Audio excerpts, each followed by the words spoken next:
theme of the conference, I think, reflect two key elements. First, that women must benefit from the full suite of tools and support which our male counterparts enjoy and possess. But perhaps even more important is the fact that women are increasingly important to national economic growth and prosperity. Labor shortages around the world, globalization, technological innovation are putting a microscope on women as a resource for national competitiveness.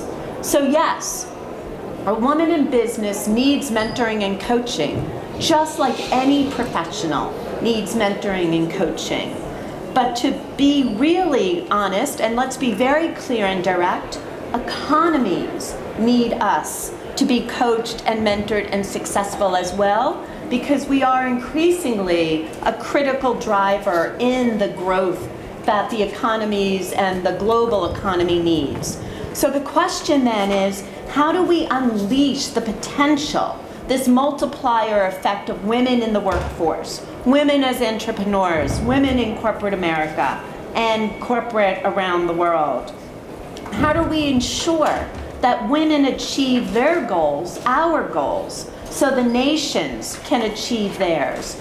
There are, of course, myriad of issues associated with that, and they range from the cultural and the social to the financial and legal and regulatory.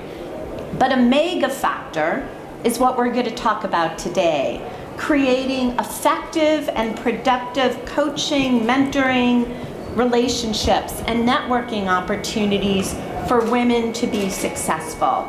It's really important. When you look at the research, it's clear that women who are mentored maintain their businesses longer, in some cases 50% longer than women entrepreneurs who aren't mentored. In corporate America, a study has shown out of the UK that mentoring is the most important retention factor of anything else, far beyond compensation and the like. So, with all of this as background, let me turn it back over to introduce our incredible panelists today, and then we will kick things off. Let's start with this, and I want to go to all of you. Do you agree with the premise of this panel that mentoring, networking, coaching are answers and solutions to systemic challenges that entrepreneurs or any women face in their career? Do you want to start? Oh, okay. This works, I hope. Anyway, I'm told I have a very loud voice. That at least works all the time. So I'll take the networks part. And I realized many years ago that one of the limiting factors is women just aren't included in certain networks, and they haven't built those networks. And that's extremely critical to be successful in business. We could maybe come back to that question more later. It doesn't necessarily mean we have to spend all our life trying to fit into old boys network that you may or may not be able to break into or want to. And I realized a long time ago, after work, going out for a drink every evening with my male colleagues just wasn't something I could do. I had to pick up kids from school or this or that or whatever else that I also was important to me. So I think networks are very, very important for success. And how do you create that for yourself? And a big part of mentoring is probably to figure that out, among other things. I think these two are very important. Networks and mentoring leading up to that. Great, thank you. So very nice to be here. I'll just sort of recalibrate your question. Mentoring, coaching, networks are important to men and women. Absolutely. The reason we're talking about it in the context of women is, for men, there have always been role models in every field. And there have been, as Vani said, formal and informal networks that they've been part of. And most women, even in the workforce, when you're done, rather than network, you tend to go home to spend that extra time with their family. So this is, I think, important for any individual to maximize their potential. It's not necessary, but it is certainly a lever and a leverage point that can maximize what you do. And having said that, I think at different stages, we have to find the right balance. And frankly, for probably the first, I would say 2 decades of my career, I would never have known, things like mentors, my sponsor, who's coaching me. It's in fact the first time I went to a leadership event, I didn't even know why I was there, because I was busy with my client and a bunch of things, and then I show up there and go, why am I here? And then you sort of get into, so it doesn't have to be conscious, but I was fortunate because all the male bosses that I had were wonderful coaches. And people that I learned from, and people that I imbibed and from each of them I imbibed different things at different stages. So formal, informal, I think it's important for us to sort of keep a very open mind, and the sources can be many, but they certainly help us do the best. And we definitely want to come back around to some of those topics, especially the formal, informal, versus the coaching and mentoring and the sources. Yeah. Thank you for that. Let me turn it over to you now, Sumitra. All right, Sue. Very happy to be here. I think that I have found mentoring, coaching, as well as networks invaluable, and most of it has been informal and some of it has been formal. I would say that the times that it have been most relevant and most invaluable is when you're going through transitions, either in your roles or as your business is transitioning, right? And there are different set of problems when you're just starting out a business as opposed to scaling it, and that has been very valuable, especially during the transitionary phases. The second, I have felt that it has been really relevant is when you've had a significant set of challenges or issues that you come up with, and you really need someone who's not involved in the day-to-day or is not in that environment and can bring a very outside-in perspective. And so to have people who are not invested in your environment, but can relate to it in some ways and bring that perspective has been very invaluable for me. That is a great point, and it also highlights potentially the differences between, let's say, mentoring and sponsorship. Bonnie, do you want to talk a little bit about those differences and maybe give us some examples that you have from your own illustrious career?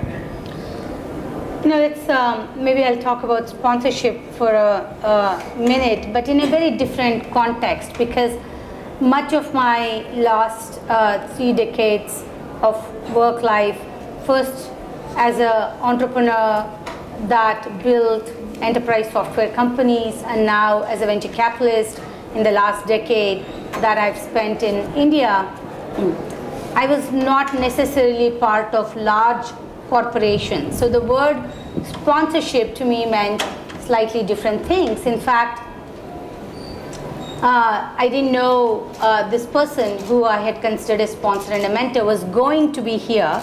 He's a Silicon Valley veteran. His name is Suhas Patil, and I want to just illustrate a very small story through which maybe I can address both these questions. He was the early investor into my idea, into my company, and in that sense, a sponsor. So, someone who was willing to sponsor my idea and invest into my company. But I remember, going to him literally in tears and all tied up in a knot when I found out that I was pregnant with my second daughter and I was running this company. And of course I look back to it now and I felt I had to apologize to my investors and my board for this, and of course it sounds silly now, but I felt, what are they going to say to me, that you let us down, we put money into your company, and and these were real feelings. There was a deep vulnerability about it. So I went to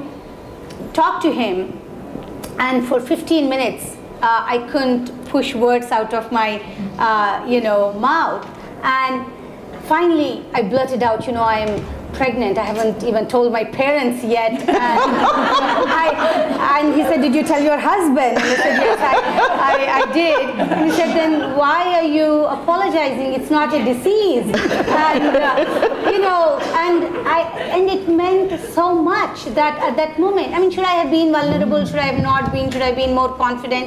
It's immaterial, right? That's where I was at that moment. And then someone who said, it's not a disease, you don't have to worry, and why should you assume that something terrible may happen and maybe you have to take some time off? Or many women continue to work, and I'm very confident you will do this. And I needed him to say that, and he was also on my board, and he stood with me throughout. In fact, I think I was working till 2 days before I delivered my daughter, and I remember a week before he called my husband and said, look, if you don't have this woman stay home, what's wrong with you? Why aren't you taking care of her? She's still working. And I was like, well, if you only listened, we wouldn't be in this state. But I think those kind of sponsors and mentors, and many years later, after we sold our company successfully, I asked him, because I'm an engineering major and I really had no coaching in business. When I first started my company, much as the millennials may not relate to this, I didn't even really use an Excel until then, right? And I just started a company because I thought I was a great product person, which I think I was and I am. But I didn't know the other aspects, sales and marketing and all those things that I had to learn. And so looking back, I said, gosh, would I have invested in me if I showed up to pitch a product without how we are going to monetize the company? All the other questions venture capitalists like me sit across the table and ask, oh, monetization, what is that? So, so he said to me something, maybe it's a good reason to invest in someone, a bad reason. He said, I saw how determined you were to succeed. And I said, that's a quality that takes a person long places. And his daughter, who's a very successful doctor now, was this much at that time. He said, what can I do for my daughter? And he said, what I wanted to do was to create role models for her. And maybe that's not a good reason for him to have invested in me, but he said that's why. He told me all this years later. He said, I saw you and I said, this is what I need to do. Sponsor women who really are dreaming big and are willing to work very hard for it. And that's the best I can do for my daughter, to create role models. And I think that's a beautiful story of sponsorship and mentoring, because oftentimes we think mentoring, and if we have a vulnerability, we could only share it with other women. And sometimes that is true. But if you do find right mentors, then the gender doesn't matter. In fact, I don't think I could have gotten the support I needed, which at that time was very important to me, from anyone other than someone like him who stood by me. No, that is really a wonderful story. And Vanita, I want to pull that thread with you a little bit. And your own experiences as well, I know, would be very, very interesting to everyone in the audience. So I guess someone can be a mentor, and then as you grow, and depending on where you are, and the relationship usually is a good one, and even if you move in different places, later they can become your sponsor. Mm-hmm. An example of there are different things and I've told you this. I've had wonderful men in my life, personal and professional. So I'm blessed. I don't have too many horror stories to share, and I'm glad about that. It's but if I look back to 11 years ago, almost 11 years ago, my boss called me and said, hey, I'd like you to go and run our Asia Pacific communication sector business. And I hadn't exactly, here I am in suburban Dallas. And okay, we'd like you to start next month. And you know what? I know this is a big decision. Why don't you take all weekend and talk it over with Ramesh? So I had the discussion, with my husband. My daughter was, oh my God, you're going to orphan your only child on this continent, was her reaction. And so Monday morning, the Yeah, and my husband had he says, any move we've made has been a good move. Eventually we've looked back and it's been a good move. And my in-laws happened to be with us at that point in time, visiting. And they're like, oh, you should do this. So when we talk about support, that the ecosystem of people around you, when they give you confidence, because that reinforces something for you, because as Sumitra talked about, these changes always create certain vulnerabilities because you're causing change not just for yourself but your whole family, and it's very important that you're doing it with a very positive outlook. So I decided to do that, and then we weren't quite sure whether my husband would move with me or stay back. And here again, I'm thinking, okay, I'll go to China, check the international experience box, 2 years, come back, and this will be done. 11 years later, I haven't left Asia, right? So, and that's when I happened to have a conversation with, a woman who's my mentor, and she said, Vanita, do as I say, don't do as I did. Because her family had been back in the US and she was in Europe, and she says, with Europe, it's been difficult for me. From Asia to the US, move with your family. Have your husband move with you, because it can be very lonely and you will need the support system. And so something that we were just toying with, we hadn't really, she said that with so much conviction, and the reason she gave me. So there are times when I think this is where different types of support come from different people, and you've got to sort of have the wisdom to pull the right threads, depending on who you need what from at that point in time. And even I think it was just a couple of weeks ago, it was maybe an HBR article or something. Mentors speak with you, sponsors talk about you. Right? And I think that's important, because, and then again, the sponsors can be internal, external. It's about a brand that you've established and that carries you through, and then there are sponsors who are very happy to claim you, right? So then you suddenly realize, and somebody comes back and tells you, there was this discussion and you had all these people, and you go, really? Because many of them you think, oh, I didn't really have that deep relationship with them. But suddenly, they're your sponsor. But it goes back to something Bonnie said. And anyone that I've gone back and checked with, it's always been, you've been so passionate about anything you do. And in fact, 2 weeks ago, I had taken a break of a few weeks, come back, because I'm a brand new grandmother, so proud of it. And so this person, little boy. And so this person who had met, he just joined IBM, and we met and we were talking about something.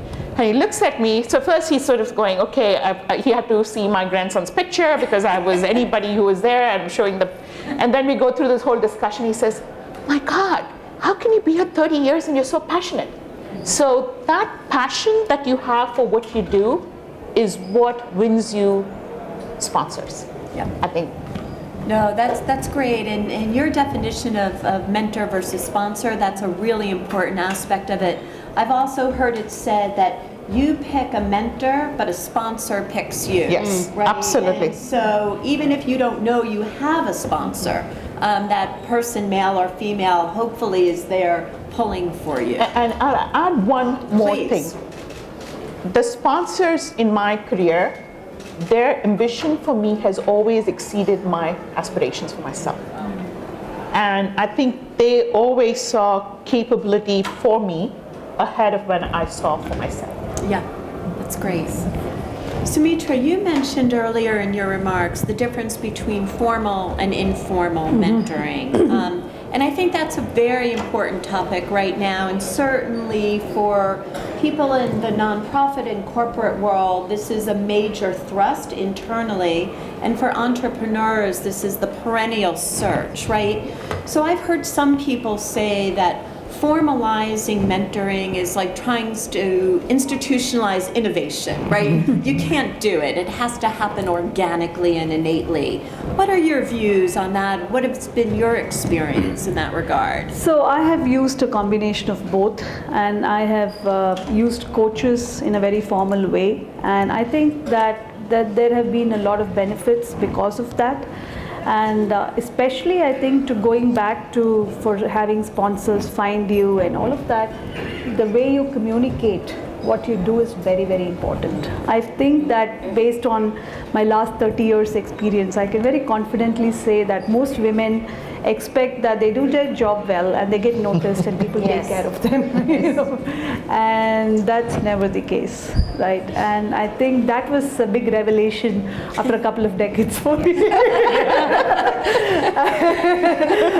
I realized that I had to communicate what I was doing and what I was thinking about the future, what could I have done differently, and what my learnings were, and how much of a journey it was, and so on, right? And the more you communicate, people realize, otherwise people just think things happen, right? And they don't really attribute it to your contribution. I mean, you were in a lucky place, and the market was good, and you know, you had a good team, and things happened, right? So, I mean, that's very common, and I felt that it was really important to pick out who are your various stakeholders. If people in your board, it could be your employees, and I realized that I had lots of gaps, right? So I just focused on one stakeholder, that was my clients, and all my energy was disproportionately spent on taking care of my clients. And I realized that, and I felt that if I had the right set of clients and there was growth in the business, everything would fall in place. Communicate to employees how you feel about them, where they stand, and what is it that, where do you see them growing as part of the business was a big part of it. And I don't think I still do a really good job of it, but it's much better than what it used to be. And similarly, communicating to other stakeholders, be it you know, your executive teams or your board, or you know, whoever that has a can be a sponsor, because even analysts and you know, financial analysts or industry analysts can play a big role in terms of how you're shaping your business and how they take it. So it's really looking at all these stakeholders and in the environment and how you communicate. And I can't emphasize how important this is, and over communication is so much better than not communicating at all, but constantly being there and communicating was a big learning for me. No, Can I pick up on that point? It's the communication and it's the context. You know, I always tell people I was born in India, made in America. Because I spent my adult life learning how to, my first job was in the US, and then almost 3 decades there. So then when I came back to India, I'd never worked in India.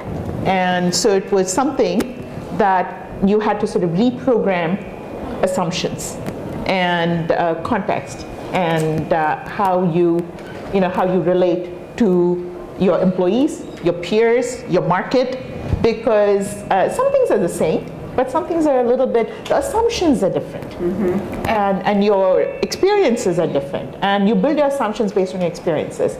So I think one of the things that I found when you're successful, you bridge those gaps and you establish a common context for a discussion, for a dialogue, for a debate. And that's something, because so many of you raised your hand on working across, you know, internationally. It's very important, doesn't matter which country, which part of the world you start from, when you've got to do work with another part of the world, find common platforms, find common bridges. And if you don't, then we have to take the time to establish that framework for a successful discussion. Because if we don't take that 5 minutes in a 30-minute call, the 30 minutes is short. Right. But if you take the first 5 minutes or 7 minutes to say, let's establish this context and this is where I'm coming from, and do we all agree, then the next 22 minutes is far more effective. And the context, if I may add to that, is really, really important in terms of understanding what works in that culture. So is it If something is told, does it get done? And does a yes mean a yes, or it doesn't mean a yes? But they were just polite and told you yes, right? And then it also means that if it's a very consensus-oriented culture, and they have a very different view of work-life balance and what's more important in their lives, you can come across all kinds of issues. So I really think that it's important to spend time to understand, if you're selling in a new market or having employees in a new market, to think about the psyche of what goes into that in terms of how do you make your decisions, be it related to buying your product or service, or how do you make your decisions related to staying with you as a firm, is really, really important. Absolutely. And Bonnie, I want to ask you about this, because you could argue that networking is that much more important as you go through these transitions internationally, as well as it just being a different point in your career. Can you share some of your thoughts on that? I mean, I'll just say that I was looking around yesterday and I saw that there were a lot of people, men and women here, that were talking to their colleagues, people they already knew. When you're here at GES and it's all about expanding your network, yet it's hard to walk into that group and say, hi, I'm so-and-so. Give us a little of your thoughts on this, Bonnie. So I want to start from the point of context, because this is something I think a lot when I meet people, when I'm mentoring someone, or just generally based on a few simple things. I still remember I was 20 when I went to US, and and when I landed there, I didn't know a single person in the whole country. And I think I landed on a Sunday and college started on Monday, and so there isn't a acclimatization that has still happened, cultural context. So I walk into my first class, the professor comes in and I stand up, because that's what you do in India. It's a form of respect. And he said, what do you want? And it was disrespectful. He said, why are you disturbing the class? I was paying you respect. Am I not supposed to stand up? So it's such a simple thing. And I didn't know, right? I just didn't know. It's a very different context. And so the same thing, what I thought is respectful could be, disturbing a class in a different context, as simple as that. And now we are talking about international and diversity and gender and all of that, right? How many of you grew up in South India? A few. And, much as if somebody said I grew up in Deep South, it means something, right? And even if you didn't grow up in Deep South, you have certain assumptions of what that means. And same way, if I grew up in South India, it generally meant that you were conditioned and taught not to talk about your accomplishments. Humility is valued. Don't be vain. If somebody complimented you, you were supposed to sort of deny it. Oh, you're smart. Then you're supposed to say, no, not really particularly. So, you were supposed to be humble. So this is so deeply conditioned, right? And you take that, and then you go to America and American workplace. And I related to what you said, because I realized it took me maybe about a decade to realize that I do have to market myself. But, and I don't mean that in a bad word, right? So in India, that would be, at least it was when I was growing up and whatever, you were not supposed to talk about yourself. Others have to appreciate you. You can't just say, well, I did this. It's not like that. So these contexts are very, very important. And sometimes, if you're lucky, mentors can help you cross that. But for mentors to help you cross that, they have to have context of the two worlds. And in a different way, now that I sit on many boards, I see this for women and men. But since we are talking about women, something, asking for a pay rise, asking for what they deserve is very difficult. I found for decades it was very difficult for me to negotiate with my boards what I deserved, because I expected them to notice what I had done. I expected them to be fair. Not that they were unfair people, but it didn't work like that. I had to ask, and I had to do a self-evaluation. And I remember my first job in America, I didn't fill my self-evaluation. I said, how can I do that? How can I write about myself? So it was a blank. And what do you think happens when your manager sees that, right? So these things are also chasms in workplaces that are sensitive, and we have to cross that. And that's a wonderful point, because recently I spent some time going through a learning experience. Women are really poor negotiators for themselves. Absolutely. Yes. And with a lot of examples in terms of if they take a new job, if they start a new business, in terms of what is in it for them. And they hesitate a lot to negotiate. And I think that was a huge learning. I am sure. And it's a skill that if you know, you need to acquire, whether you were conditioned that way in your childhood or not, then I think mentors can do a lot. So I think in order, then turning the table, if you're a young woman, then how do you pick mentors? How can you look at what do I need? Because this is a big part of the problem also. Sometimes I'll get an email, among the many, you respond to some because they call to you, they say, I want your time. You say, fine, I think everybody is willing to give time, everybody wants to help. But sometimes what happens is they're not prepared. They don't come to you to say, here is a problem, what would you suggest? Or I need this help, can you do this for me?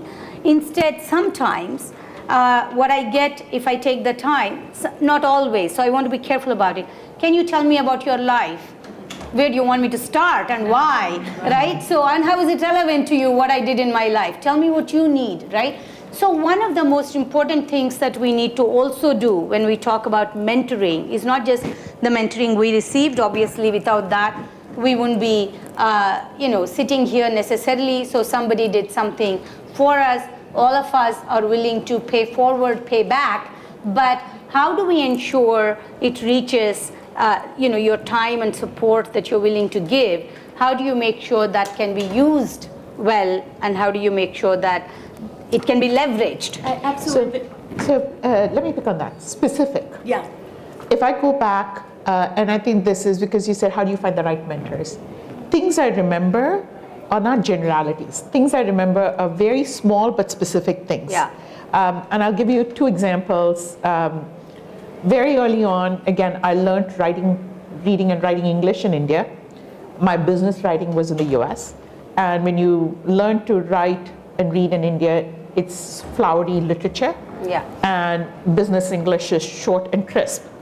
And so my husband, was reading some paper I'd written, and he, it's like he had to take 2 breaths because it was a huge compound sentence. So the fact that he had to very visibly take a deep breath told me that my sentence was too long. So to this day, when I see long sentences, I tend to immediately edit it down.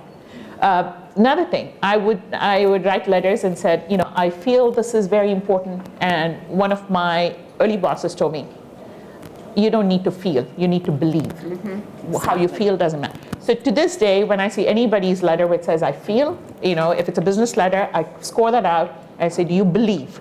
If you believe, put it down. And women tend to, at least my generation, tended to use feel more than believe. Yes. I'll make the generational difference, right? and it's about little things, and when you go through, in a cert, and again, and this is something that besides the negotiation, if you don't learn to do it in a nice way. You don't make every encounter a negotiation, but if you don't learn to do it in your 20s and your 30s, you're never going to do it in your 50s. It's sort of that ship has sailed. And so if you're going to sort of change habits, do that early. And one other area I would sort of, again, this is something in the area of how you approach things. When we tend to be in a room, and this is, I think, tends to be a little more woman. I was in this leadership program, and we had this case study or whatever it is, a situation that we were debating. And this other person next to me, he felt very strongly about it and went on. So after a couple of times, I stopped. So the feedback I got was, you're not assertive. Go on. In that discussion, you had the best point, but you didn't hold on to it. And I go, but this was play acting. This was, this guy felt so strongly about that. No, that you didn't hold on to it. So then, this person told me, said, sometimes women feel that it's not about you versus something.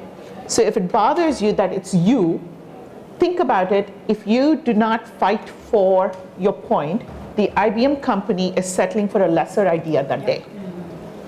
And interestingly, I know it's sort of strange, but the moment I think about it as impact to business, impact to team, impact to client, it becomes much easier to hold on to the right debate, as opposed to it's my idea or my ego.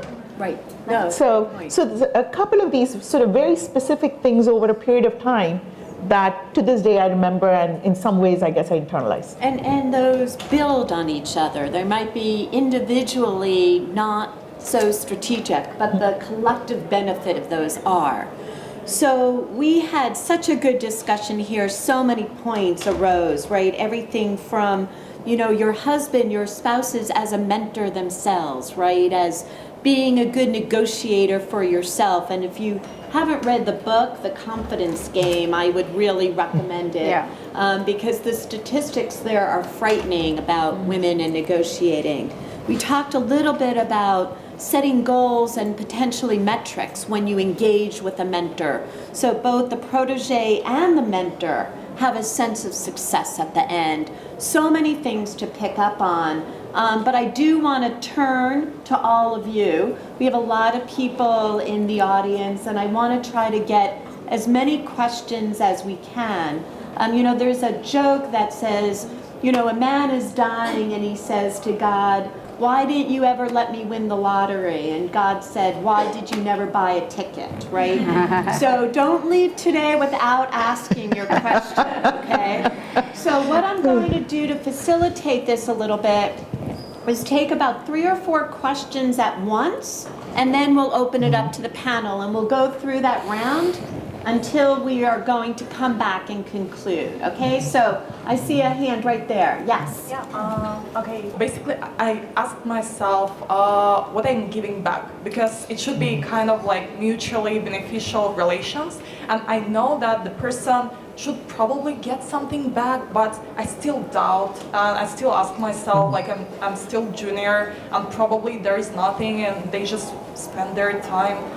So how do you approach this question for yourself? Great, thank you. Yes, the woman with the dark hair, yep. They're all. Next to you. My name is Shaila Rao Mistry. I live in California. I have an aerospace company and I have STEM Institute. And we're all here to do business with each other and connect. So I'd like comments on how we can actually connect and do business with each other, how we can mentor each other and stay connected past this hour and a quarter. So I think that's important. Great, thank you. Let's see, the person with the black shirt? Yep. My name is Shauravi Malik, and I run a food company called Slurp Farm, and we make healthy food for children and their families. My question is, I've actually been on the other side, so I used to work for the Branson family and do VC investing, and now I find myself on this side of the paradigm. And I have seen the gender bias play out when it comes to investing in women-run companies. And we're not in the phase of fundraising actively now, but I'm thinking ahead, and in the next year, what would you advise a company like ours to do when we raise, go out there and look for funding, to sort of avoid the gender bias that inevitably strikes all female-run companies, regardless of what country they're in? Great, thank you. Okay, so ladies, in the interest of time, I know that not all of you can respond to all these questions, but 3 points were made, right? How do you give back to a mentor? How do we take forward what we've been talking about at GES? And when you're going for funding or partnerships, presumably, how do you avoid gender biases? So let me take the first one. I have reverse mentors because you're a digital native. I'm very analog. And so I work for the largest technology company, or the oldest technology company, whichever way you look at it. And it's all, and you look at the transformation, but there are certain things that digital native intuitively does. So for some period of time, I actually had a reverse mentor that helped me get comfortable with, and thinking. Because today, how a digital native consumes, whether it's a world that is about business to person. We no longer live in a world of business to business, business to government, business to consumer. It's all about the person.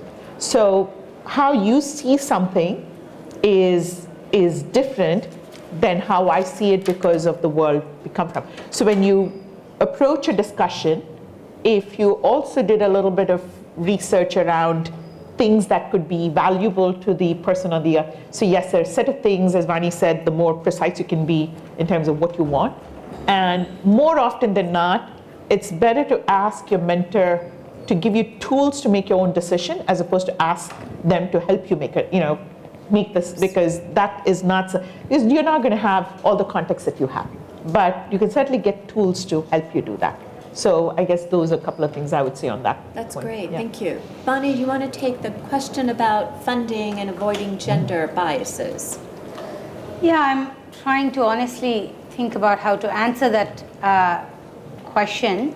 But before that, the payback I really want if I mentored somebody is their success. I'm really not mentoring to get anything as a transactional get back when I give my time, because so many people have done that for me, and in this world I think we all have a desire to give back what we have received. And so I think if you became successful and you paid forward the favor to other people, I think most people only expect that. So I won't worry too much about, what do I give, and maybe there's something that touched you, a book you read and you gave it to them. So don't make it very transactional, because that takes away from the relationship. Then I would be a paid coach. Then you would have to pay me a lot. So, so just take the time for free, and, and don't worry about that at a very financial level, okay? That's my suggestion.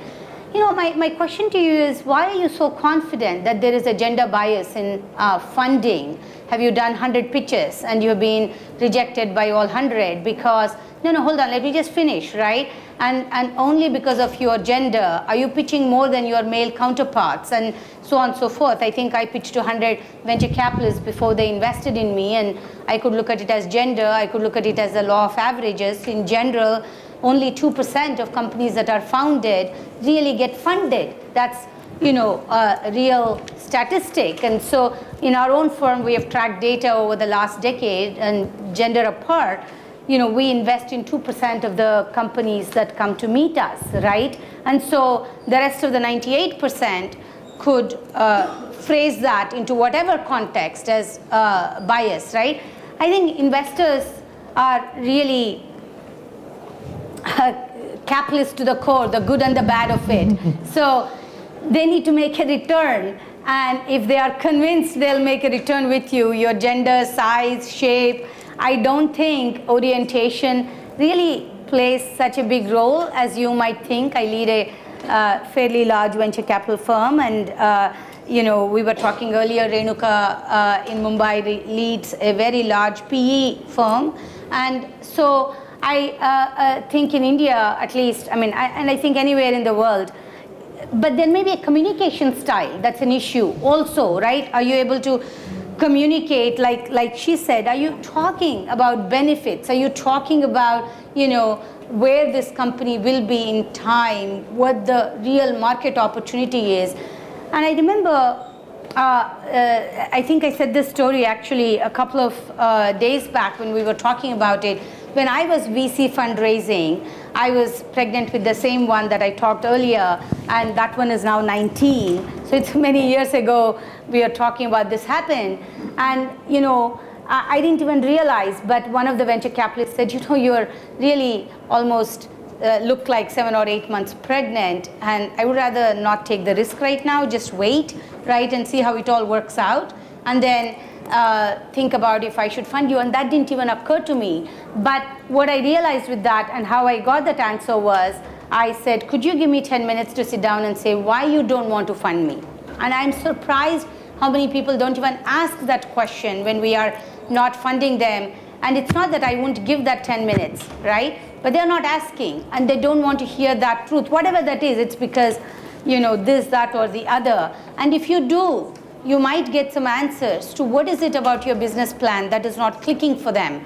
And so look for those answers. Don't go into it with there's a gender bias against me. That's maybe palatable or unpalatable, but that's the best answer or advice I can give you.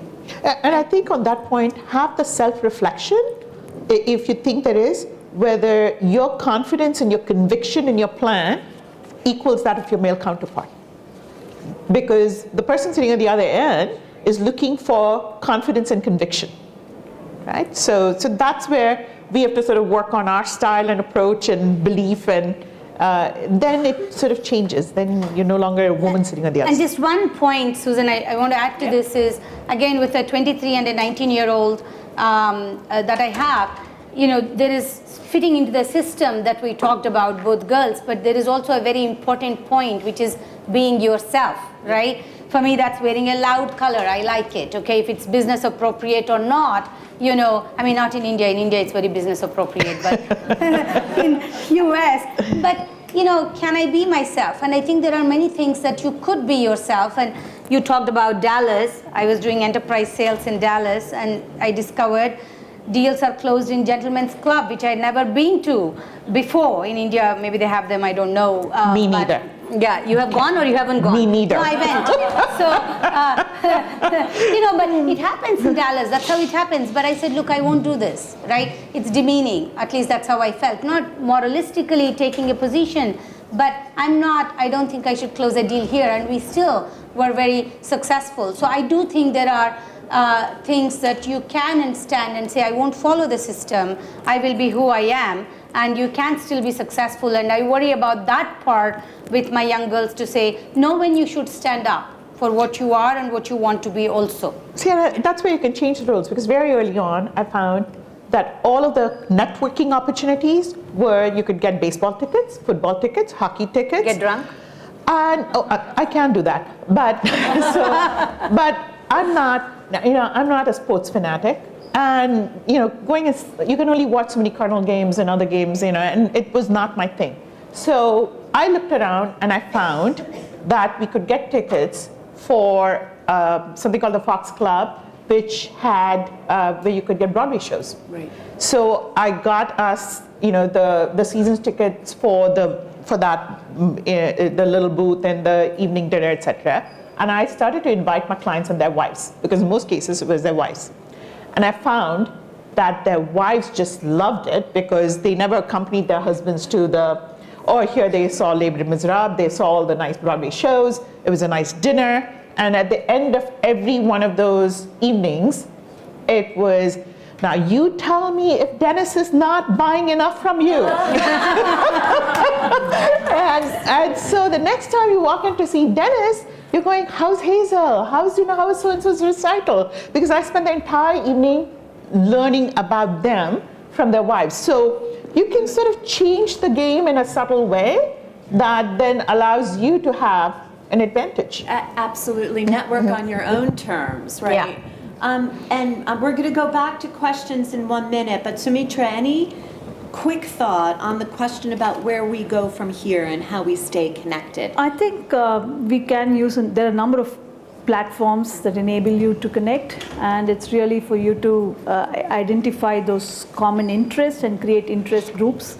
And I don't know, in India, WhatsApp is very popular. You have a number of platforms. I think most of you will know more platforms than I do in terms of how to stay connected. But I think it's really finding that common points of interest in terms of doing business with each other and what platforms enable them, and to really use them very effectively and stay engaged. You have to put some effort to stay engaged, and I think that's really important. Exactly, and find that meaningful hook to do so.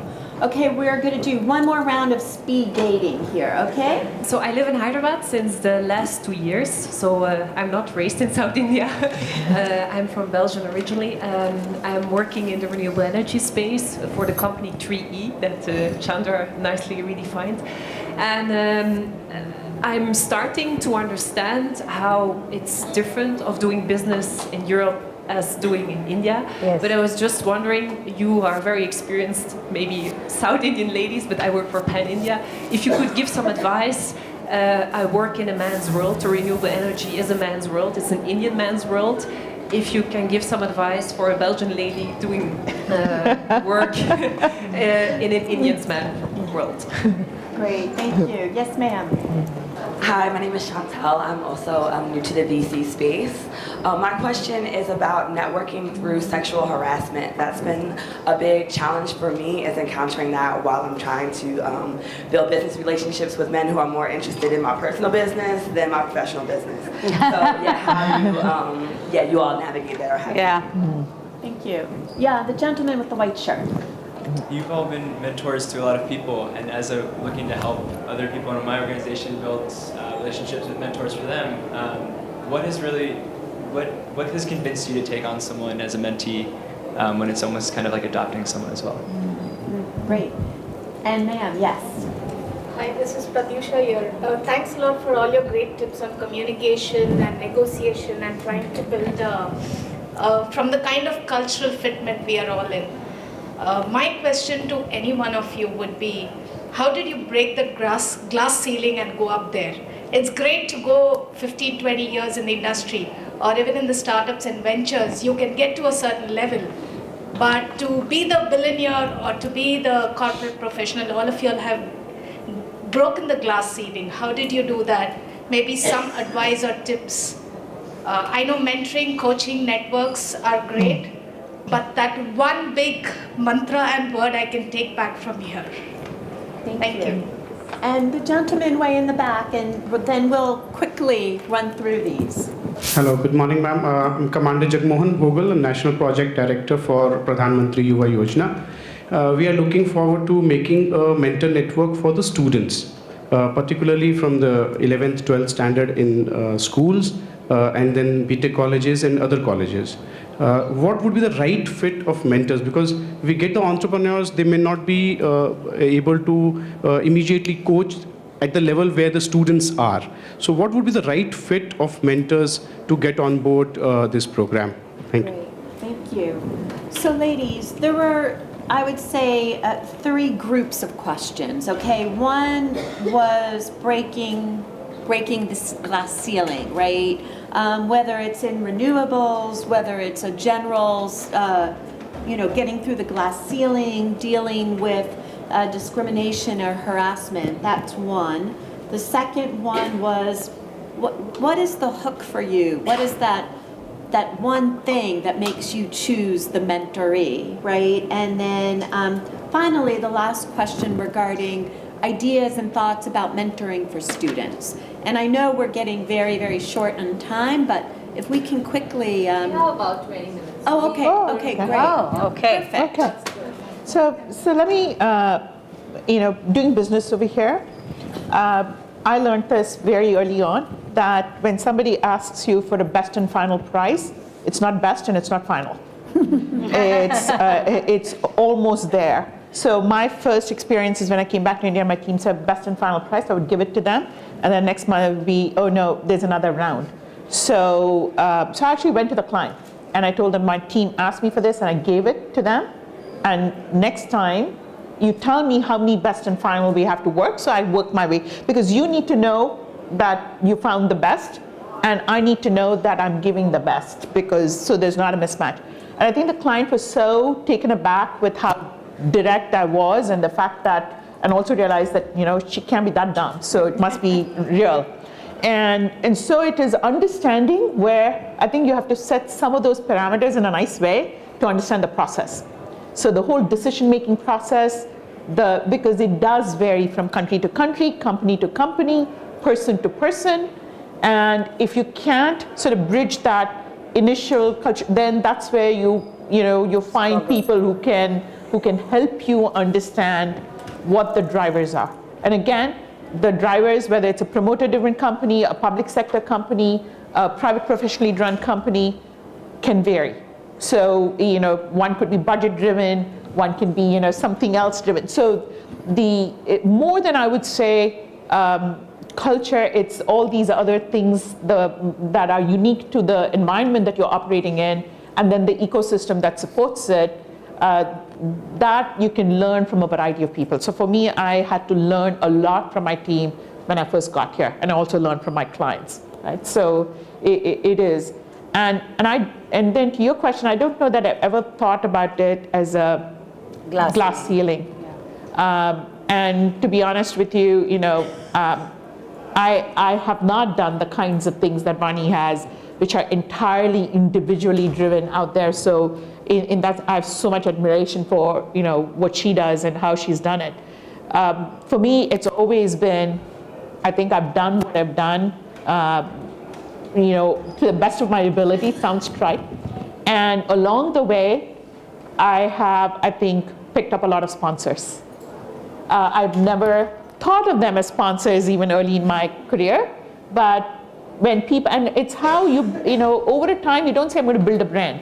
But when somebody thinks of me, says she's really good with clients, she's really good with, solutioning, she's really good in a cross-cultural, effective. So some of these things, you start out with how you built your resume in a very pragmatic manner, and then you've got people that support you, and then you go as far as you want to, and as far as I guess the different journeys. And if you find that something is bumpy and you want to go further, then that's when you look at where you want to make the changes. And if I may add to that in terms of the glass ceiling, I've also not thought of it as a glass ceiling, but I think focus and your performance really matters. Mm-hmm. And I think there's no substitute for that in any way. And when there is a saying that you can't hide a light under a bush, right? So I think if you do perform, it does show up.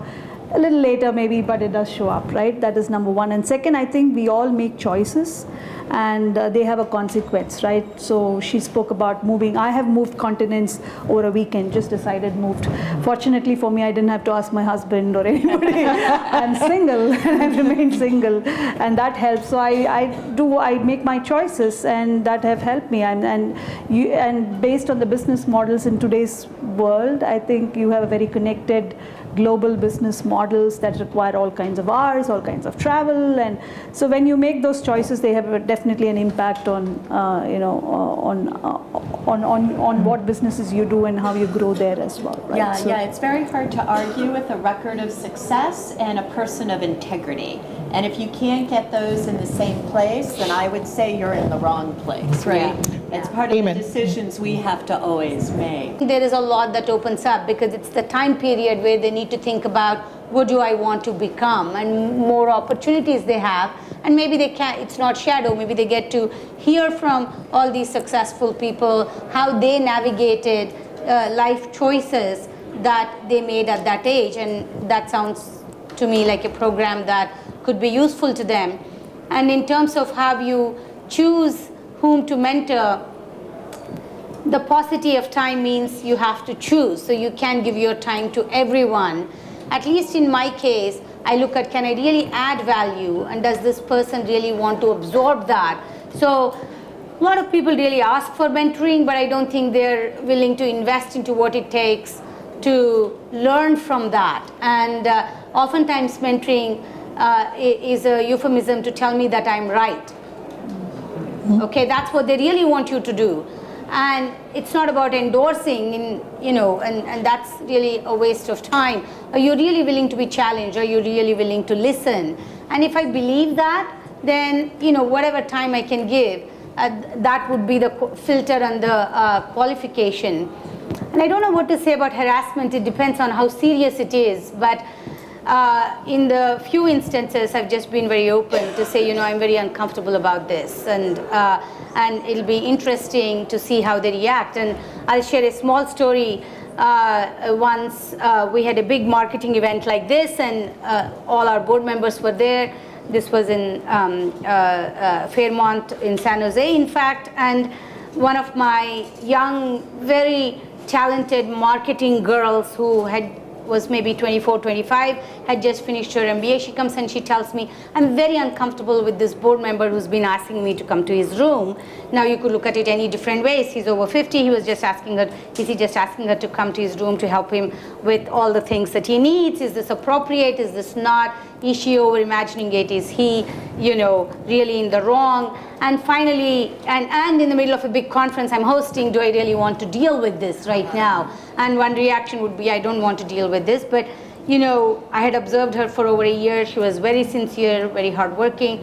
So anyway, when we got to the bottom of all of this, within 24 hours, running this, I had to go to the rest of the board members and ask this board member to leave our board. And that's not easy when rest of your board members are all men. Well, what's wrong? How do you know, and why, and all of that. But I felt she deserved my support. So if you can't speak for yourself, can you find somebody who'll stand with you? But you have to be careful there, right? So, on that. So I don't know what else I can answer other than, being direct with someone to say, look, I'm really uncomfortable with this, and I found that a no in that context works. And second, not putting ourselves in very unsafe situations at all, right? And especially if you're traveling alone in India, which I do a lot, then you have to be very aware of your environment. And all of us as women need to be very aware of our environment. We can't be hitchhiking at 2 a.m. in India and then get into a truck and said, look, and it has happened in Manali and other places. I go, not that it's okay, but then I go, why put yourself in that situation, right? So you have to be very aware of the environment and the situation you put yourself into. And if none of that are relevant to that situation, then find somebody that will genuinely, that has the power and the leverage to stand with you. And on glass ceiling, I kind of agree that, my running track record is not that great. I can't break that record. And I've come to kind of accept that I need to be a recreational runner, and I can't really, qualify for the Boston Marathon. I could do the, Chicago Marathon or whatever instead. That's just as okay. Glass ceiling is like that. How much are you willing to put into it, right? And it doesn't just, skies don't open up, right? You just have to work at it. That's the, again, trite, but only mantra. You assume there's no ceiling and you just keep running. And if you do that enough, which I don't, running part, then, you'll break the record. And about doing business in India, I felt 11 years back, I grew up here, in fact, in Hyderabad. But I didn't work here like Vanita. I went off to college at a very young age, fairly young age, to US, and then worked there before I came back here. Doing business in India is different. Maybe doing business in Iceland is very different, in Belgium too, I don't know. But you got to get to know both places I haven't been to, would love to. But you got to understand, and you have lived here long enough, so I presume you understand, how is it done here, and leave judgment behind to impose your way on it, but understand what to do. And contracts in India are done very differently. But relationship sanctity is very, very high. And things like, one of my CEOs will invite me to his brother's wedding in, Jaipur or whatever. And in the beginning, they'd be very offended I didn't show up. I'm like, I didn't really think it was important. It wasn't even your wedding, and it was your brother's wedding, whom I don't know, and why should I show up, right? And so, but it matters to them a lot. And I've had CEOs that we are working with say, well, would you mind meeting my father? He wants to meet with you. No, I don't want to meet your father. But no, you can't say that. That's what I mean, right? So, but in US, nobody is going to ask you to meet their father. You want to meet my father? So, right? So it's different. And culturally, it's a very community relationship oriented, and relationships have a lot of sanctity, but contracts don't. necessarily, interestingly, right? So, I mean, that's just one small part. I think how to succeed in doing business in India is, something to figure out, I think. On the mentee part, two things that we're doing. A ton of my folks are signing up to be, mentees, mentors for the Atal Tinkering Labs, which just sort of has caught on because we are a tech-oriented company, and there's a culture of, there's something called our own community platform. So we're now trying to get people to volunteer, to do the Tinkering Labs. Vani mentioned a program from the US. The other program that I think actually could be very useful as well is something like the Big Brothers and Sisters program, because you don't have enough mentors or role models. Many of them are first generation, probably going to be college goers in their family. So if you can have something that resembles a Big Brother Sister program, that they can find people to help them through that journey. And they can be young people. They don't have to, because you can find people who've now been in the workforce 5 or 6 years, and they're 27, 28. They can actually be they can go play cricket with them, and at the same time, they can also help them think through what kind of choices they want to make for college. Yeah. Okay, we are going to do lightning round. Okay, yes, ma'am, in the white. The question is, when it comes to pick up a mentor, is it the right thing to pick up a mentor from the same sector and from a similar culture, or it has to be different so you get a different vision? I mean, do we look for the best fit, or we look for a different vision that might be more helpful? Great, thank you. Yes, ma'am. I work in a corporate. While it may be easy to find a mentor in a corporate amongst your senior leadership or your management, how does one find a mentor as an entrepreneur when you're starting off for the first time? How do you find someone who's ready to mentor you, believe in you and your idea? I've been a mentee of a program named AirSuite, All India Roadshow for Women Economic Empowerment through Entrepreneurship. This is a program run by the US Consulate and implemented by TIE Global.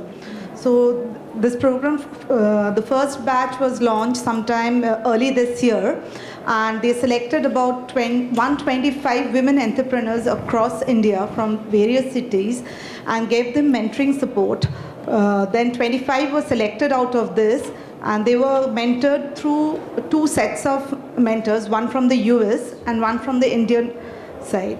They selected mentors based on the industry that each of us were. And accordingly, they gave us mentoring support for 6 months. So it's a very helpful project, and they are launching it again, I think, sometime next year. So if anyone interested can find out about AirSuite. Excellent. Thank you. Both questions really were finding the right mentor, whether it's in an entrepreneurial setting or from a cultural perspective. Sumitra, you want to start in terms of your thoughts on those two topics? Sorry, I missed. About finding the right mentor, whether it's from a cultural perspective or if you're an entrepreneur. My personal preference is towards a different perspective. So I actually found a mentor who was an American, and he kind of helped me in terms of the coaching. And I also take a lot of oversight and mentorship from my organization, so my boss and so on. Right, the combination. It's a combination. Great, thank you. Anita. I think if you're looking for a certain stage, a certain points that you want to address, and a mentoring relationship, you should reassess it every year, every couple of years, because things change. But you can, I would say Vani is a mentor for me, because she invited me to a Thai session, and everybody wondered why she was inviting somebody who's been a career IBMer to address, and that's how we met. And so there are different things, because the difference is very important. And I think today the good news for entrepreneurs is, if Vani says, hey, I've got this very young startup, and I'd like you to mentor this company or this person, because the person in the company in many cases becomes synonymous, then you do. And now you've got lots of corporate execs who are willing to, with a variety of different skills, whether it's P&L management, other things. So there's no one model. It has to be fit for purpose, whatever purpose you're looking for. Exactly. Bonnie. And on the fit for purpose, in fact, I approached Vanita and said, we want not just you, but IBM to take a few of the startups and just teach them how to sell. And in fact, one of our CEOs was very thrilled that they had him present his product at a sales meet on a global sales meet in Singapore. That's a great opportunity for, and a rare opportunity for a young company and a young entrepreneur to be able to go and present to, in a global sales meet at IBM. So, it's not just individual alone. Sometimes they can bring, because IBM also wants to know what is a young company and a young product, what are they doing? And the sales guys, 15 minutes, to hear about that company, they're open to that. So there are a lot of things possible, but you have to ask. And sometimes the problem is the question, how do I, as a young, starting entrepreneur, reach a mentor? And mentoring learning is a lifelong process. In fact, a few years ago, someone that I've always admired a lot as a great leader, Mr. Ratan Tata, I just wrote to him and said, I want to come meet you. And he said, yeah, sure. And I was like, yeah, really? And, I went and met him and we had a fantastic conversation, and he continues to now mentor me. I meet him every quarter. We spend an hour talking about various things, and, and it's not structured in this particular case, but I want his perspective, which is always interesting and different. And what is funny, which is very embarrassing to me, is when I leave, he said, I learned so much today. I'm like, oh God, does he mean it? And he really means it. He's very genuine about it, because it's a two-way street. It's not a one-way street. It's not I'm mentoring you, and what is in it for me is I'm learning something. You are giving back something. And we all know, teacher to a student, the teacher learns a lot from the student, and the student, of course, learns from the teacher. We absolutely, know that. So I would offer those great thoughts. And in closing, I'm going to go back to something Vanita said, right? That you said that when you think back on your mentors, in many cases, it was that one very specific point that you carried forward. So, on behalf of the audience, what is that one specific takeaway that you want everyone to know? Just that one soundbite that they need to keep in the forefront of their minds. Hopefully life will take us many places and you'll meet tremendously diverse people, because that makes you so much richer in terms of your thinking, how you approach things, and what you do. But I would say the one thing, whether it's mentoring, coaching, working, cultures, etc., I hope what I am today is somebody who people knew me 35 years ago, I'm still the same Vanita. You have to be true to who you are. And whether it's your company, whether it's your, your investors, whether it's the values, if the values at some level don't align, then all of these other things don't work. So be diverse, cross cultures, cross experiences, but be authentic and true to yourself. Perfect. Ani. I think something that forced a lot of self-awareness in me, one of my mentors once said, you're emotional high maintenance, you overthink everything. And it's a guy speaking, it was a guy, but we are working in a male world, and I didn't think I was emotional high maintenance, I tell you, but, but he said, what a guy won't do, you're always emotionally analyzing everything, right? I mean, it's kind of, does he not, whatever. And it forced me to be self-aware about that, and realize that positions me as weaker, which wasn't necessarily the case, but that's how I get perceived, and as a lightweight, and I'm not taken seriously, and you're trying to appease, you're trying to do. So I think sometimes we are not seeing the mirror, right? And a mentor, even if it's unpalatable to you sometimes, could very, very critical. And business models are changing very rapidly, technologies are changing very rapidly, and even the opportunity for us to go through some of these S-curves, stabilize, understand, leverage is shortening significantly. So if one thing I would say that would help every one of us, I think it's the learning mindset. That's great. We heard so much here today, but when I reflect for a moment on what really boiled to the top, some of these come up. So for your thoughts, right?